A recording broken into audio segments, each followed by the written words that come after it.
The main difference between VTWAX and VTSAX lies in their expense ratios, with VTWAX deducting 0.1% of total assets and VTSAX demanding an expense ratio of 0.04%. This indicates that investing in VTSAX is less costly than investing in VTWAX.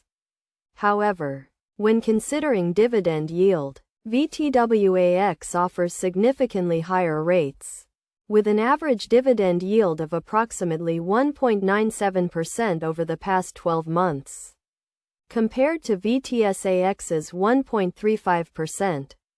This disparity results in a significant difference in dividend output per share, making VTWAX a more attractive option for those seeking higher dividends. In terms of volatility, VTWAX has a relatively lower volatility of about 3.36%, compared to VTSAX's 4.05%, indicating lower investment risks. Despite their differences, the two funds share similarities, including being launched and managed by the same entity, and having almost identical price movements with a correlation value of about 0.97.